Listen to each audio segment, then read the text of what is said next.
और चलिए बात लोक आस्था के महापर्व छठ की। कल से आगाज होने जा रहा है महापर्व छठ का। 17 नवंबर को नहाय खाए के साथ इस महापर्व की शुरुआत होगी। पूर्वांचल और खास तौर पर बिहार में छठ पूजा के पर्व को बड़ी धूमधाम से मनाया जाता है।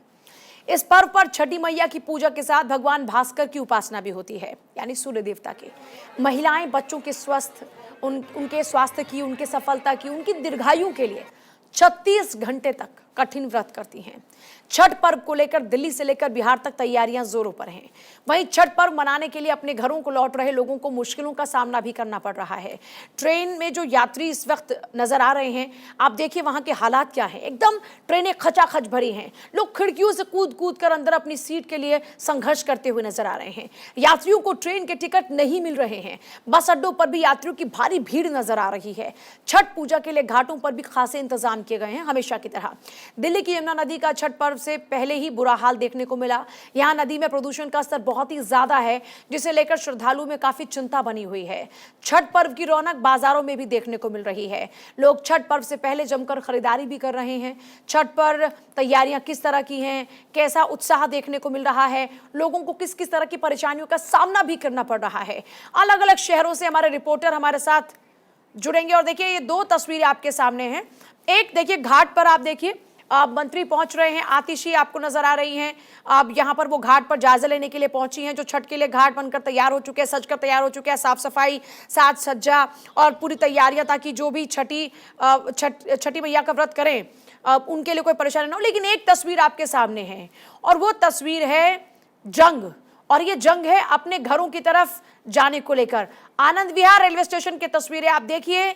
छठ पर्व पर अपने घर की तरफ जाने के लिए लोगों की भारी भीड़ नजर आ रही है। कई अव्यवस्थाएं भी देखने को मिली। हर बार देखिए छठ का पर्व होता है, महापर्व माना जाता है छठ को, और ऐसे में बार बार यही सिचुएशन सामने आती है। मतलब कमोबेश आप हर साल की तस्वीरों को निकाल कर देखिए तो आपको यही अव्यवस्था नजर आएगी। भले ही कितने दावे किए जाएं, भले ही कितनी तैयारियों की बात की जाए, लेकिन उससे इतर हकीकत कमोबेश यही रही। तैयारियां छठ के पिछले दिन तक पूरी हो जाएंगी। इसमें तालाब शामिल है। कई जगह पे पक्के तालाब हैं, जैसे जिस साइट पे आज हम खड़े हैं। कई जगह पे कच्चे तालाब बनाए जाते हैं। कई साइट्स ऐसी हैं जहाँ पे तालाब बन के तैयार हैं, लेकिन उनको खोद के छठ के समय तालाब के तौर पे रेडी किया जाता है। पानी का अरेंजमेंट होता है, सिक्योरिटी का अरेंजमेंट होता है, लाइट्स का अरेंजमेंट होता है, टेंट का पूरा अरेंजमेंट होता है। और दिल्ली में तकरीबन 100 जगह बहुत अच्छे हमारे कल्चरल प्रोग्राम्स भी दिल्ली सरकार के माध्यम से, मैथिली भोजपुरी एकेडमी के माध्यम से छठ घाटों पे उनका आयोजन किया जा रहा है। छठ घाटों पर आयोजन किया जा रहा है। दिल्ली सरकार ने पूरी तैयारियां की हैं। लगभग 100 घाट तैयार किए गए हैं, जहां पर छठ का पर्व महिलाएं पूरा कर पाएंगी। मेरे सहयोगी मेरे साथ रहेंगे, आनंद कुमार सिंह, जो बताएंगे क्या इस वक्त तस्वीरें हैं, और मेरे सहयोगी जुड़ रहे हैं छठ पूजा को लेकर क्या तैयारियां हैं, घाट कितने तैयार हैं, और दूसरा रेलवे स्टेशन पर क्या हाल है। सत्यप्रकाश सोनी और अस्मित सिन्हा बताएंगे। सबसे पहले मुंबई का रुख करते हुए एक बार सत्यप्रकाश, अगर मुंबई की बात करें तो जिस रेलवे स्टेशन पर इस वक्त आप मौजूद हैं, क्या तैयारियां हैं, क्या स्पेशल इंतजाम किए गए हैं छठ महापर्व को लेकर, और किस तरह अव्यवस्थाएं नजर आ रही हैं? बिल्कुल, देखिए इस वक्त मैं मुंबई के कुर्ला एलटीटी स्टेशन पे हूँ, जहाँ पर अमूमन गोरखपुर, पटना, बिहार, उत्तर प्रदेश के लिए ट्रेनें छोड़ी जाती है। पिछले 2 दिनों की जो तस्वीरें आई है वो बेहद भयावह रही। यही वजह है कि मुंबई जीआरपीआर रेलवे की तरफ से एक नई पहल की गई है, जहाँ पर देख पा रहे हैं कि यहाँ तमाम लोगों को क्यू में कतारबद्ध तरीके से खड़ा किया गया है। इसलिए खड़ा किया गया कि कोई भगदड़ न हो। बाहर जो है रेलवे प्रशासन की तरफ से टेंट लगाया गया है, जो लाइन से आकर जो अपनी अपनी बारी से ट्रेनों में घुसे। लेकिन जिस तरह का आलम रहा है कि लोग टिकट के लिए परेशान रहे, लोगों को समय पर गाड़ियां नहीं मिल रही थी, लेकिन लोगों से बातचीत कीजिए ना जल्दी से, चलाने के ऐलान किया जल्दी है। से लोगों से बातचीत कीजिए, किस किस तरह की परेशानियां उनको वहां देखनी पड़ रही है, झेलनी पड़ रही है। देखिए कहा हम लखनऊ जाएंगे। ट्रेन टाइम पे रेलवे की तरफ से क्या सुविधा दी गई है? हम क्या ओके, बहुत अच्छा है, रेल के कर्मचारी है, बहुत अच्छा है। रुकिए, एक परिवार से बातचीत कर लेते हैं। कहाँ जा रहे हैं आप लोग? गोंडा जंक्शन। रेलवे प्रशासन की तरफ से क्या सुविधा यहाँ की गई है आप लोगों के लिए? कुछ नहीं की गई है, टिकट नहीं मिल रहा है हम लोग को। टिकट क्यों नहीं मिल रहा? जाते हैं उधर तो टिकट खाली नहीं मिलता है, वेटिंग दिखा रहा है। देखिए ठीक है। टिकट नहीं मिल रहा है इस सत्य तरीके से। प्रकाश वापस लौट रही हूँ आपके पास, सत्य प्रकाश आ रही हूँ। अस्मित सिन्हा का रुख करते हुए, अस्मित, जितनी भीड़ यहाँ से चल रही है वो सब बिहार की तरफ रवाना हो रही है, तो बिहार के अगर स्टेशंस की बात करते हैं तो वहां पर क्या स्थिति है इस वक्त? नई पूजा देखिए, बिहार का सबसे बड़ा महापर्व छठ पूजा की कल से शुरुआत हो रही है और सबसे ज़्यादा लोग घर लौटते हैं तो वो बिहार लौटते हैं। एक फिर से ट्रेन अभी पहुंची है पटना जंक्शन, और ये ट्रेन दरअसल दिल्ली से खुली थी और पटना जंक्शन पहुंची है, और ये ट्रेन में चढ़ने के लिए, लोगों की उतरने के लिए काफ़ी ज़्यादा भीड़ है। हालांकि पुलिस ने भी इंतज़ाम कर रखा है, यहाँ पर एक काउंटर बनाए गए हैं जहाँ पर लोगों को कतारबद्ध किया जाता है। वहाँ पर भी लोगों से कहा जाता है, अपील की जाती है कि आप आराम से होकर गुजरे, क्योंकि जिस तरह से भगदड़ की स्थिति होती है कई स्टेशनों पर, वो ऐसी भगदड़ ना हो उसके लिए पुलिस लगातार प्लेटफॉर्म पर खड़ी होती है ताकि पटना जंक्शन पर पहुंच रही ट्रेनों में जो यात्री सवार होते हैं उनको अच्छे तरीके से बाहर निकाला जाए। महापर्व छठ की शुरुआत हो रही है और 17 यानी कल से ही ये पूजा जो है शुरू होगा। और देखिए बड़ी संख्या में लोग लौट रहे हैं, दिल्ली से ये लोग पहुंचते हैं, छोटे छोटे बच्चे, देखिए इधर छोटे छोटे बच्चे जो हैं वो लौट रहे हैं। तो आप समझिए कि कई जगहों से लोग बिहार की तरफ पहुंचते हैं। और कल क्योंकि बिहार का सबसे बड़ा पूजा है छठ पूजा, अंदर ट्रेन देखिए किस तरह से उतर रही है, कुछ लोगों से बात कर लेते हैं। अंदर भीड़ बहुत है क्या ट्रेन में? ट्रेन में भीड़ थी क्या छठ को लेकर के? हाँ थी। देखिए कुछ छोटे छोटे बच्चे भी हैं और दूर दूर से लोग पहुंच रहे हैं छठ पूजा में। आप लोग को भी लग रहा है ट्रेन में भीड़ भाड़ है छठ को लेकर? तो लग तो रहा है। लग रहा है आपको? छठ में आप लोग कहाँ रहते हैं? बिहार में रहते हैं ना? हाँ, पटना में रहते भीड़ हैं। रहता है ट्रेन में बहुत ज़्यादा? हाँ, बहुत ज़्यादा है। हाँ भीड़ बहुत है। कहीं से आ रहे हैं आप लोग? नहीं, हम लोग जा रहे हैं अपने गांव। यहाँ से लौट रहे हैं जी, गांव। है कंफर्म? चलिए ठीक है, आपके पास वापस लौटते हैं। आनंद का भी एक बार रुख कर लेते हैं। आनंद, हमने ऐसी कई तस्वीरें देखी जहां पर लोग ट्रेन में अंदर जाने को लेकर लड़ाई करते नजर आए, खिड़कियों से अंदर कूदते नजर आ रहे हैं, क्योंकि अब आनंद विहार रेलवे स्टेशन पर हैं। वहां के हालात क्या हैं इस वक्त? जी पूजा, जैसे हमारे बाकी संवाददाता बता रहे थे वही आलम कुछ इस कदर आनंद विहार पे भी है। आपको अपने कैमरामैन से रिक्वेस्ट करूंगा, आप ये तस्वीरें देखिए। तस्वीरों में आलम ये है कि आप इस पूरे रेलवे स्टेशन की अगर बात करें तो आपको आदमियों के सर ही देखने को मिलेंगे और लाखों की संख्या में यात्री प्रतिदिन इस रेलवे स्टेशन का इस्तेमाल करते हुए अपने गंतव्य तक जा रहे हैं।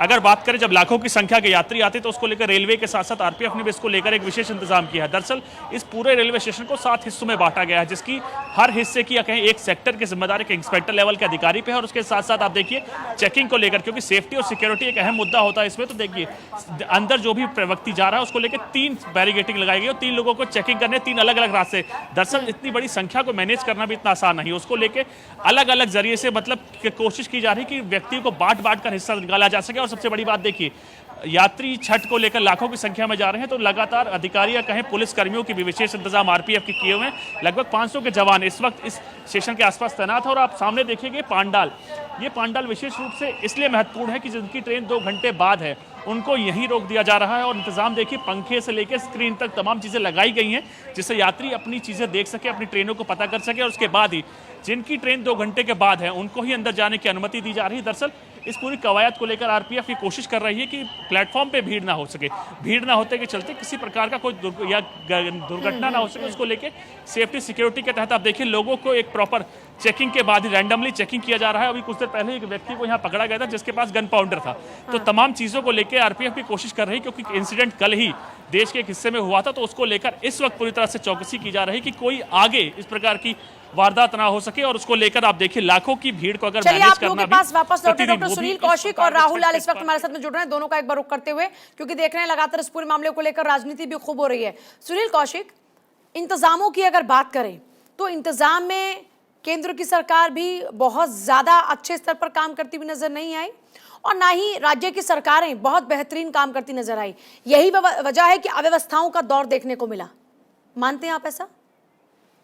देखो पूजा जी, मैं पिछले 1 दशक से लगभग यही सब देखता आ रहा हूं कि जो भी सरकारें जिस तरीके के दावे करते आई या जो राजनीतिक संगठन दावे करते आए वो अंतिम समय पे फेल होते हैं। और ये सबको पता है कि लगभग 40% से ज्यादा जो जनसंख्या एनसीआर में है वो पूर्वांचल के लोगों की है। और ये त्योहार बड़े जोर शोर से, बड़ी आत्मीयता के साथ मनाया जाता है। लेकिन वही सब चीजें आप देखेंगे यमुना की स्थिति क्या है। और प्रदूषण की स्थिति क्या है, किस तरीके के घाटों की व्यवस्था है। कल से मैं कई चैनल्स पे बैठा था और तमाम लोग वीडियो दिखा रहे थे, उसमें पार्टियों के नेता थे कि देखो ये घाटों की ये स्थिति है। क्या राजनीतिक दल अंतिम समय पे, और आप पार्टी के एक प्रवक्ता बोलते थे कि अभी दीपावली की छुट्टी है, कल के बाद काम शुरू होगा, तो क्या एट ए टाइम आप लोग बैठे रहते हैं? आपके पास कोई ब्लूप्रिंट नहीं है। और हर वर्ष आप देखिए पूजा जी, ब्लूप्रिंट इसका तैयार होता है, किस तरीके की व्यवस्थाएं होंगी, कौन कौन अधिकारी लगाए जाएंगे, और उसके बाद एक समीक्षा भी होती है कहाँ हमसे गलतियां हुई। लेकिन फिर अगली वर्ष आप देखेंगे कि वही स्थिति, वही समस्याएं होंगी, वही ब्लूप्रिंट तैयार होगा, कौन सी एजेंसियों को हायर किया जाएगा। तो ये लगभग मैं 1 दशक से देख रहा हूं, कोई समाधान की स्थिति नहीं दिख रही है। और सबसे महत्वपूर्ण बात मैं ये मानता हूं कि जब तक जनता की सहभागिता नहीं होगी, सरकार भी कुछ नहीं कर सकते हैं। सरकारों के साथ साथ सरकार जो ब्लूप्रिंट तैयार करती है, जो योजनाएं बनाती है, उसमें तमाम राजनीतिक संगठनों की सहभागिता, जनता की सहभागिता, पूर्वांचल से जो तमाम संगठन लोग बना करके यहाँ बैठे हैं एनसीआर लेकिन में, एक बात तो है ना उनकी राहुल लाल जी, सहभागिता भी बहुत। मैं आ रही हूँ सुनील जी, ये जो इतना केमिकल नजर आ रहा है, जिस कारण से इतना ज्यादा झाग यमुना में नजर आ रहा है, यहीं पर डुबकी लगाई जाएगी जब आस्था के पर्व की बात आएगी, यहीं पर उपासना की जाएगी। और ये विषय कोई एक बार नहीं उठा, बार बार ये विषय उठ रहा है, उसके बावजूद भी वही ढाक के 3 पात। तो राजनीति करने में उलझे हैं, काम करने में नहीं।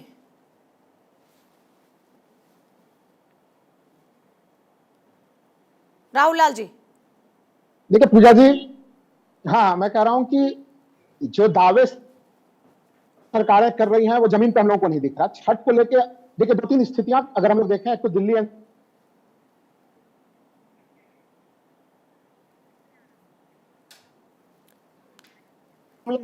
उसको लेकर ना तो केंद्र सरकार गंभीर है, ना तो केंद्र और राज्य दोनों ही जो है कि यमुना को लेकर जो है कि वो उनकी कोई गंभीरता नहीं है। हम लोग को याद है अरविंद केजरीवाल जी ने क्या दावे वादे किए थे। उन्होंने कहा था कि जब तक यमुना की सफाई नहीं होगी वो अगले बार चुनाव प्रचार नहीं करेंगे, यानी कि 2020 तक में साफ कर देने का वादा था। नमामि गंगे का प्रोजेक्ट केंद्र सरकार चलाती है, वो नमामि गंगे में अगर यमुना नदी साफ नहीं होगी तो कैसे काम होगा। तो आप देखिए यमुना की सफाई केंद्र के भी हिस्से में भी कोई भी स्थिति हम लोग को नजर नहीं आ रही है। और अगर रेल को लेकर बातें कर रहे हैं, सोचिए कि बार बार बिहार जाने वाली कितनी 2 ट्रेनें, तो देखिए उसमें आग लग चुकी है।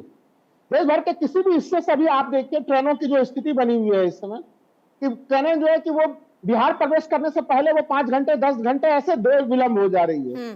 ट्रेनों में अराजकता की स्थिति बनी हुई है। अगर पता है सरकार के पास देखिए तमाम आंकड़े हैं, और जब आंकड़े हैं आपके पास तो फिर आपकी गाड़ियां कैसे विलंबित हो जा रही है?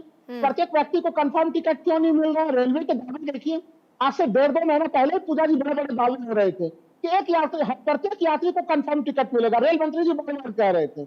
आप देख लीजिए, आपने जो बिल्कुल सही कहा, खिड़कियों के भीतर घुस रहे हैं एक दूसरे के ऊपर, जिनके पहले से रिजर्वेशन कराने हुए पूजा जी, उनको अपनी टिकटें नहीं मिल रही है, उनकी सीटें उनको कब्जे नहीं मिल सकती। तो यह स्थिति ऐसी बनी हुई है कि अफरा तफरी की आपने स्थिति बना दी है। सबों को पता तो आप है क्या कहना चाहते हैं कि सरकारें आनन फानन में कदम उठाती हैं, उससे पहले सोती हैं? तो बिल्कुल, केवल देखिए वो जो क्या होता है कि जब घटना सामने में एकदम होता है तब फिर वो कदम उठाती है, जबकि इसके लिए लॉन्ग टर्म यानी कि पहले से प्रयास होने चाहिए। आपको इतनी ट्रेनों की उपलब्धता करानी चाहिए थी। सिर्फ आप ट्रेन पे मैंने तो 2 विषय उठाए थे राहुल जी, मैंने 2 विषय उठाए। मैंने ट्रेन के साथ साथ मैंने नदियों की साफ सफाई की बात भी की, घाटों पर फैली व्यवस्था की बात भी की। आप सिर्फ ट्रेन की बात कर रहे हैं, घाटों पर व्यवस्था की बात क्यों नहीं कर रहे? नहीं, मैं तो दोनों, मैं तो घाट की बात भी कर रहा हूँ। मैंने देखिए सबसे पहले तो देखिए यमुना नदी की स्थिति क्या बनी, वो एक अलग सी स्थिति है। दिल्ली सरकार ने जो घाटों की स्थिति बनाई है यहाँ पे, उनके आनन फानन में नींद से क्यों जागता है प्रशासन? ये एक बड़ा सवाल है। सरकार क्यों जागती है आनन फानन में? मैं आ रही हूँ, आप पोल्यूशन का विषय उठाइए सुनील कौशिक जी, या फिर आप विषय उठाइए इधर चाहे ट्रेन का। हम देख रहे हैं कि जब पता है कि इतनी भारी तादाद में भीड़ ने जाना है, तो फिर आप क्या करते रहते हैं? इतनी व्यवस्थाएं क्यों हैं? हमारे पास इतना अच्छा खासा सिस्टम है, पूरा इंफ्रास्ट्रक्चर है, तो यूटिलाइजेशन लोगों के लिए नहीं है तो किसके लिए है?